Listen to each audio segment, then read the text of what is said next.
Você já se perguntou por que tantos gênios da humanidade buscavam estar sozinhos? Nikola Tesla passava horas caminhando sem rumo, mergulhado em silêncio. Beethoven se recolhia para escutar as melodias que vinham de dentro. Einstein dizia que o dom da fantasia florescia na tranquilidade da solidão. Eles não fugiam do mundo, mergulhavam em si. Hoje, em um tempo de ruído incessante e conexão forçada, falar sobre solitude parece quase estranho, quase suspeito. Mas talvez seja exatamente por isso que ela se tornou tão preciosa. Esse vídeo é um convite, não para o isolamento, mas para o reencontro. Aqui, vamos explorar a solitude como portal de transformação. Não como um lugar de ausência, mas como um espaço de presença radical. Vamos atravessar os mitos modernos sobre estar só, silenciar o excesso e redescobrir a nossa verdadeira voz. Solitude não é solidão. E estar sozinho não significa estar vazio. Significa, às vezes, estar finalmente cheio de si. Cheio de verdades que não cabem nas notificações, nem nas conversas apressadas do dia a dia. Cheio de perguntas que não têm espaço entre os compromissos. Cheio de partes suas que foram esquecidas, mas que ainda estão aí. Neste vídeo, você vai compreender por que a solitude é uma prática revolucionária. Vai conhecer suas raízes na psicologia profunda. E, se permitir, talvez inicie uma jornada de volta para casa, de volta para dentro ponto de si. Então respira fundo. E vamos começar. Vivemos em uma era que venera a produtividade. Uma cultura onde o valor de uma pessoa parece estar diretamente ligado ao quanto ela entrega, performa, produz. Onde até o descanso precisa ser justificado com eficiência. Nesse contexto, escolher a solitude é, por si só, um ato de rebelião. Quando você se recolhe, sem postar, sem responder, sem render, o mundo estranha. Está tudo bem? Perguntam. Como se o silêncio fosse um sinal de problema. Como se não estar visível fosse o mesmo que não existir. Mas e se a solitude fosse justamente o lugar onde você mais verdadeiramente existe? Porque é ali, longe das exigências externas, que você pode simplesmente ser. Sem currículo, sem função, sem expectativa. Apenas ser. Jung dizia que o ser humano se torna neurótico quando se adapta demais. Talvez por isso a solitude assuste tanto. Ela desmonta os papéis. Desfaz a máscara da persona. Desacostuma o ego a ser visto, medido, aplaudido. E aqui está o insight. Quando você escolhe a solitude, você se permite a radical inutilidade. A beleza de não fazer nada. A liberdade de não ter propósito imediato. Caminhar sem destino. Olhar o céu sem buscar sentido. Meditar sem técnica. Permitir que o tempo se alongue, sem culpa. É nesse espaço de não produtividade que o invisível começa a emergir. Emoções não sentidas. Intuições silenciadas. Vontades reais. Tudo aquilo que estava abafado pela urgência de ser útil. Solitude, nesse sentido, é uma desobediência espiritual ao ritmo do mundo. Um sussurro que diz, você não precisa se justificar para existir. E é nesse terreno fértil, ainda virgem de exigências, que a verdadeira escuta interior começa. Vivemos cercados por vozes. Vozes que tocam, notificam, alertam, exigem. Estamos o tempo todo sendo puxados para fora de nós. A tela vibra, a mente corre, o corpo se adapta. Mas, e a nossa própria voz? A voz interior, aquela que sussurra no silêncio, foi soterrada por um fluxo contínuo de estímulos. Nos habituamos a reagir tanto ao mundo externo que nos tornamos estranhos dentro da própria casa psíquica. É como se habitássemos uma sala iluminada por 1000 telas, mas nunca apagássemos a luz para ver o que há na escuridão. Essa superexposição constante tem um preço. Perdemos a capacidade de contemplação. Confundimos movimento com direção. E passamos a existir num estado de ruído permanente, onde tudo é urgente, mas quase nada é essencial. Jung alertava que a alma não fala alto. Ela sussurra. E para escutá-la, é preciso silêncio. É preciso criar o espaço interior onde ela possa se manifestar. A solitude, então, se revela como um superpoder esquecido. Ela é o antídoto para o excesso. O bálsamo contra a dispersão. Um modo de reconectar com a clareza, com a visão, com a centelha criativa que só acende quando o mundo lá fora se cala. É na ausência de distração que a imaginação volta a florescer, que a criatividade se expande, que começamos a sentir, de fato, a nossa própria presença, não como mais um dado entre milhões, mas como uma existência singular, pulsante, inteira. A solitude, nesse mundo ruidoso, não é apenas uma pausa. É um grito silencioso por inteireza. O silêncio, para muitos, é desconfortável, um vazio a ser preenchido. Mas para os grandes pensadores, místicos e artistas, o silêncio sempre foi território sagrado, uma linguagem anterior às palavras, uma matriz de onde tudo pode emergir. Beethoven escutava suas sinfonias não com os ouvidos, mas com a alma, no mais profundo silêncio. Gandhi dizia que o silêncio era sua maior fonte de força. Jung se recolhia na sua torre em Bollingen não apenas para pensar, mas para silenciar. Porque o silêncio é fértil. É nele que a mente se reorganiza. Nele que o caos se assenta, como a poeira num copo d'água. Quando o ruído cessa, algo dentro de nós começa a se alinhar. As ideias encontram forma. As emoções, espaço. As imagens do inconsciente, uma chance de emergir. O silêncio não é ausência. É presença sem interferência. Num mundo que valoriza tanto a palavra, esquecemos que a escuta é um dom ainda mais raro. E é no silêncio que essa escuta se aperfeiçoa. A escuta do corpo, do coração, do inconsciente. Em silêncio, acessamos conteúdos que estavam ocultos, medos não nomeados, desejos esquecidos, memórias antigas pedindo elaboração. E junto com eles, também surgem lampejos de intuição, vislumbres de caminhos novos, soluções que não nasceriam na pressa. O silêncio é uma revolução sem barulho. É o solo onde plantamos as sementes da transformação interior. E a solitude, quando abraçada com coragem, é o portal para essa experiência. Nem todo silêncio é vazio. Às vezes, ele está grávido de uma voz que ainda não foi ouvida. Mas atenção, não estamos falando aqui do diálogo mental repetitivo, da ruminação cansativa do ego, que gira em círculos como uma mosca presa em um copo. Essa voz, ansiosa e crítica, muitas vezes nos confunde mais do que orienta. A verdadeira voz interior é outra coisa. Ela é calma, profunda, não grita, não exige. Ela apenas espera que você esteja presente o suficiente para escutá-la. Jung dizia que quem olha para fora sonha, quem olha para dentro desperta. E para olhar para dentro, é preciso criar espaço. A solitude oferece esse espaço. Ela abre uma clareira no emaranhado da mente, onde a voz interior pode se revelar. Essa voz não se interessa por aprovação. Ela não quer performance, não deseja agradar. Ela fala de desejo verdadeiro, de autenticidade, de caminho pessoal. Às vezes com clareza, às vezes em símbolos, mas sempre com uma força silenciosa que toca fundo. Quando escutamos essa voz, sabemos. Não porque temos argumentos, mas porque sentimos um alinhamento. Algo faz sentido aqui dentro, mesmo que o mundo lá fora não compreenda. Mas há um desafio. Essa voz, muitas vezes, diz o que não queremos ouvir.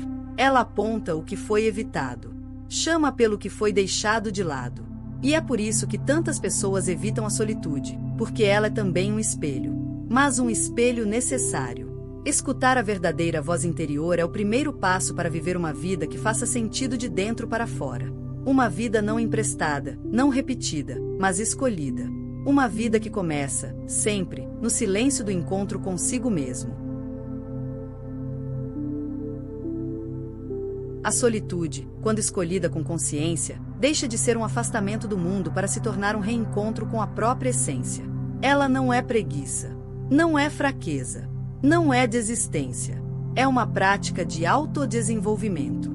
Uma disciplina invisível que nos devolve a inteireza, especialmente em um mundo que nos fragmenta o tempo todo. Quando nos recolhemos, começamos a perceber padrões que antes passavam despercebidos. Ansiedades que nos movem sem que saibamos por quê. Procrastinações que escondem medos mais profundos. Reações automáticas que têm raízes antigas, emocionais, muitas vezes infantis. A solitude funciona como um espelho limpo, onde finalmente conseguimos enxergar a nós mesmos sem o véu da pressa. E aí começa a cura. Porque ao nomear, podemos transformar. Ao reconhecer, podemos escolher. Ao acolher, deixamos de lutar contra o que somos e começamos a nos tornar quem poderíamos ser. Nesse processo, não se trata de consertar algo quebrado, mas de integrar partes esquecidas. A sombra, como chamava Jung, esse lado reprimido, negado, mas cheio de vida, encontra na solitude um espaço seguro para emergir. E quando ela emerge, com todas as suas dores e potências, já não estamos mais fragmentados. Estamos inteiros. Mais complexos, sim, mas mais verdadeiros. A solitude é, portanto, um território de revelações. Um espaço onde nos despimos dos condicionamentos e nos aproximamos do nosso centro vital. É ali, no silêncio do encontro consigo, que a transformação começa. Na solitude, as emoções se revelam com mais nitidez. Sem distrações, sem ruídos externos, elas aparecem. Às vezes suaves, às vezes avassaladoras. E é aí que mora o poder transformador desse estado. Porque estar só consigo mesmo é também aprender a sustentar a própria emoção. A raiva que emerge sem um alvo. A tristeza que não tem uma causa definida. O medo que sussurra na quietude. É nesse espaço que começamos a desenvolver maestria emocional. Não no sentido de controlar, reprimir ou eliminar sentimentos, mas de escutá-los com profundidade. De transformá-los em mensagens, não em ameaças. Na solitude, criamos intimidade com o mundo interior. E isso exige coragem. Porque é muito mais fácil se distrair do que se encarar. Mas quando escolhemos esse mergulho, algo muda. As emoções deixam de nos arrastar e passam a nos ensinar. A ansiedade, por exemplo, pode nos mostrar onde ainda estamos desconectados do presente. A raiva pode revelar limites não respeitados. A tristeza pode apontar para partes nossas que ainda pedem cuidado. Essa escuta gera soberania. Uma autonomia que não depende das circunstâncias externas para manter o equilíbrio interno. Jung dizia que ninguém se ilumina imaginando figuras de luz, mas sim tornando consciente escuridão. E a solitude é o laboratório onde essa alquimia acontece. É ali que desenvolvemos o músculo da presença. É ali que aprendemos a sentir sem se afogar, a observar sem se perder. É ali que nos tornamos capazes de estar com a dor, sem nos identificarmos com ela. Maestria emocional não é ausência de dor, é presença diante dela. E essa presença nasce, quase sempre, no silêncio da solitude.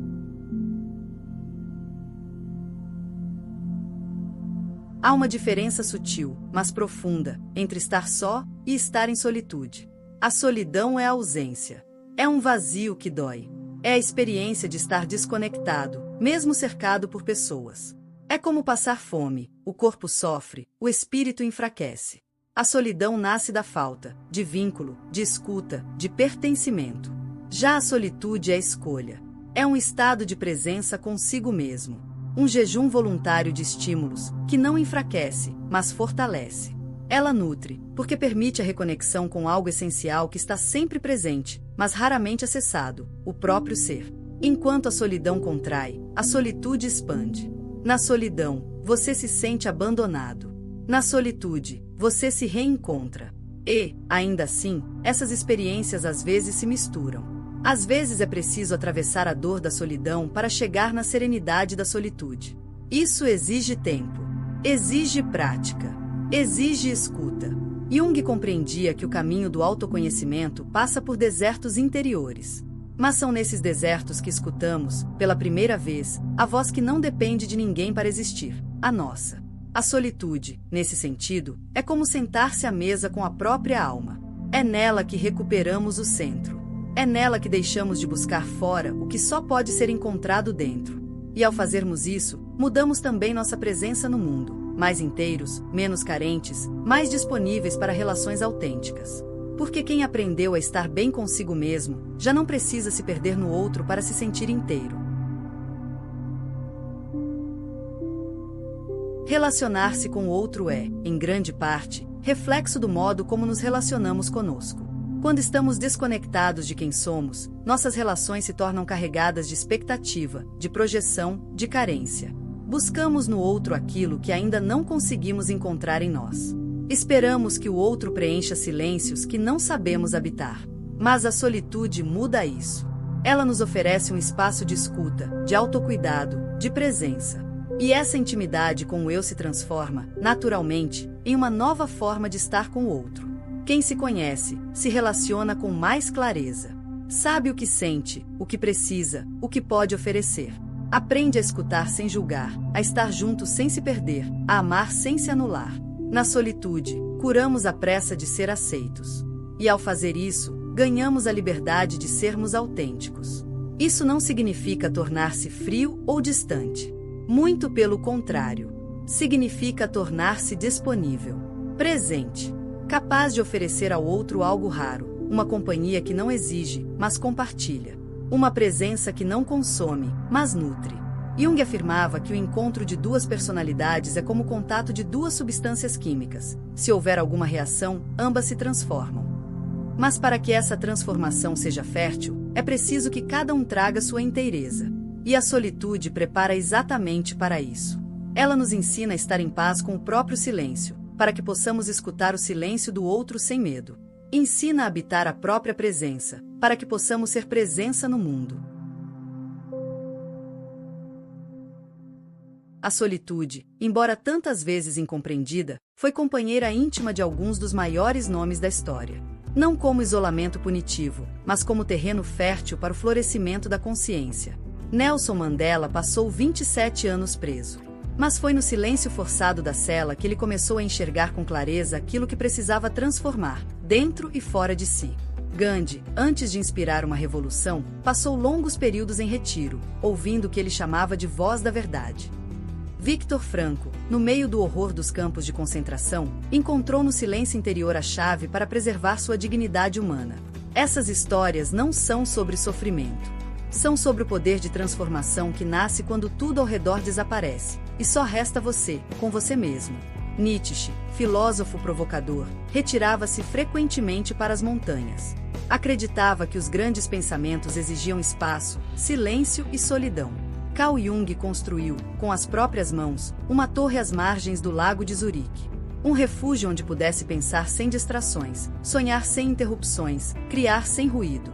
Jung entendia que a individuação, o processo de se tornar quem se é de verdade, só acontece quando temos coragem de nos afastar, mesmo que por um tempo, das expectativas do coletivo.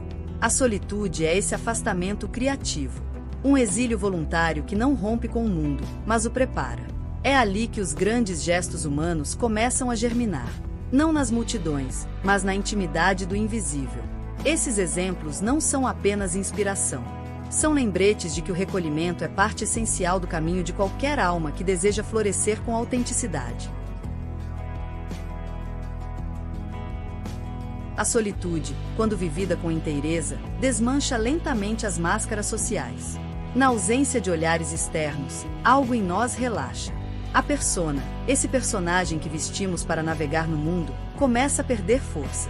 Já não há plateia. Já não há roteiro. Só restamos nós, com aquilo que realmente somos. E o que emerge desse encontro é, muitas vezes, surpreendente. Descobrimos gostos que não sabíamos que tínhamos. Pensamentos que nunca ousamos pensar. Sentimentos que estavam abafados por anos.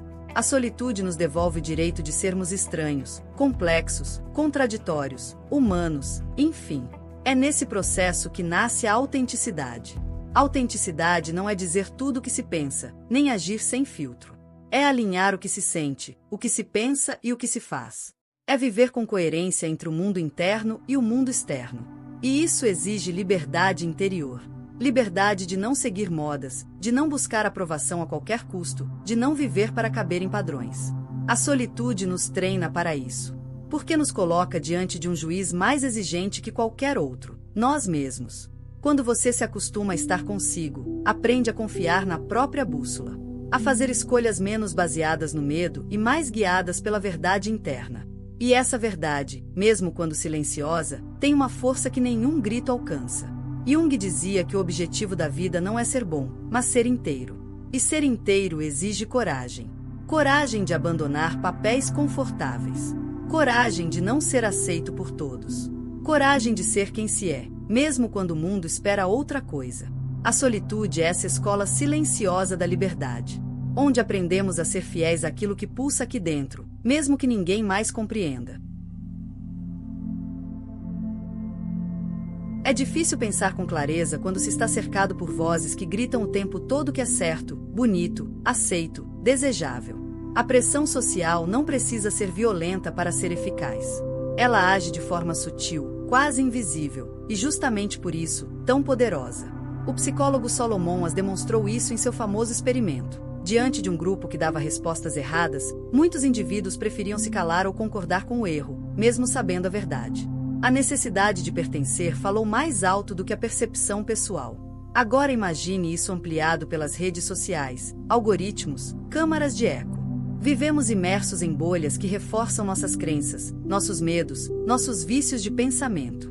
Perdemos, pouco a pouco, a autonomia da visão. Reagimos mais do que refletimos. A solitude quebra esse ciclo. Ao se afastar da influência constante do coletivo, mesmo que temporariamente, você volta a pensar por si. Recupera o senso crítico. Redescobre o que é realmente seu, suas ideias, suas verdades, suas dúvidas sinceras. É como abrir uma janela num quarto abafado. A solitude nos protege do contágio psíquico. Não para nos isolar, mas para nos fortalecer. Para que possamos voltar ao convívio com mais clareza, mais presença, mais discernimento. Jung falava sobre o perigo da massa. Ele sabia que o inconsciente coletivo pode tanto curar quanto aprisionar. Por isso, o trabalho de individuação exige esse afastamento inicial, uma travessia solitária em direção à própria consciência. Na solitude, reaprendemos a escutar o próprio pensamento, a desconfiar das certezas coletivas, a cultivar uma liberdade que não se dobra ao aplauso fácil, nem ao medo da rejeição. E essa liberdade é rara, mas profundamente transformadora. Toda criação verdadeira nasce de um vazio fértil. É preciso silêncio para que uma nova ideia se forme. É preciso espaço para que o invisível ganhe contorno. Grandes inovadores entenderam isso, intuitivamente ou não. Steve Jobs fazia longas caminhadas em silêncio. Elon Musk conta que muitos de seus insights vieram de momentos de introspecção profunda. Nikola Tesla visualizava seus inventos em completo recolhimento, antes mesmo de colocá-los no papel. A solitude, nesse contexto, é uma incubadora da criatividade. Ela oferece o tempo e a liberdade necessários para que o novo apareça, sem pressão de resultado, sem julgamento, sem necessidade imediata de aprovação. É nesse terreno descondicionado que as ideias mais originais florescem. Porque criar é também ousar. E ousar exige coragem para se afastar do manual do antigo. Para questionar verdades herdadas. Para imaginar outras formas de viver, pensar, sentir. O excesso de estímulos, de comparações, de informações, embota essa capacidade. Em um mundo saturado de conteúdo, a mente criativa precisa de respiros. Precisa vagar, errar, experimentar. E isso raramente acontece sob os holofotes. Jung via a imaginação ativa, esse mergulho nas imagens do inconsciente, como uma prática de profunda potência criativa. Mas ela só pode acontecer num espaço seguro, protegido, livre de expectativas externas. A solitude é esse espaço. Não como clausura, mas como laboratório. Onde a alma ensaia novos gestos, onde a mente arrisca outros caminhos, onde o espírito dança sem roteiro. Criar, afinal, é lembrar ao mundo que há outras possibilidades. E essa lembrança nasce, quase sempre, quando o mundo lá fora se cala. Em meio às muitas vozes do mundo, existe uma que só você pode ouvir. Uma frequência única. Uma trilha que não se aprende, mas se descobre. Jung chamava esse caminho de individuação. Individuar-se é tornar-se quem se é. Não o que esperam, não o que se aprendeu a ser, mas aquilo que pulsa no centro da alma. É um processo de desvelamento, não de invenção. De encontro, não de construção. E essa jornada começa, quase sempre, na solitude. Porque só quando nos afastamos do ruído coletivo podemos perceber os movimentos mais sutis da psique. Só quando deixamos de nos comparar é que reconhecemos o que realmente é nosso. Nesse processo, as máscaras caem. As imagens idealizadas se dissolvem. E o que resta é algo mais nu, mais essencial, mais vivo. A individuação não é egoísmo. Ao contrário, é o que nos permite contribuir com o mundo de maneira verdadeira. Porque só quem está alinhado com seu centro pode oferecer algo que tenha raiz, que tenha força, que tenha alma. A solitude nos ajuda a encontrar esse centro. Ela afina o instrumento interno para que possamos tocar nossa própria música. E essa música, por mais simples que seja, é insubstituível. Porque ninguém mais pode ser você. O propósito, então, deixa de ser uma meta externa. Torna-se expressão natural de quem se é, fluidez, e não esforço. Manifestação, e não busca. E mesmo que o mundo não compreenda de imediato, a alma reconhece. Ela sabe quando está sendo vivida com verdade. E essa sensação de coerência, de integridade profunda, é talvez a maior realização que se pode alcançar. Uma vida que nasce de dentro e que encontra, na solitude, o seu berço sagrado. A solitude não é um estado permanente. Ela não é o fim, mas parte de um ciclo.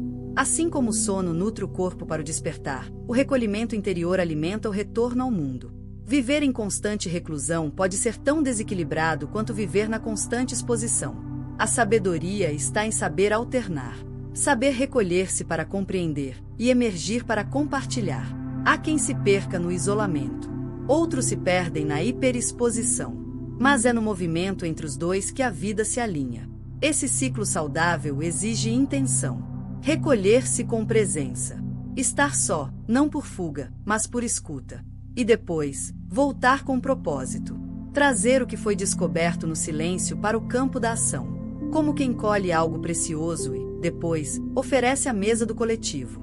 Uma prática simples, mas profunda, pode ajudar nesse movimento. Criar rituais de transição.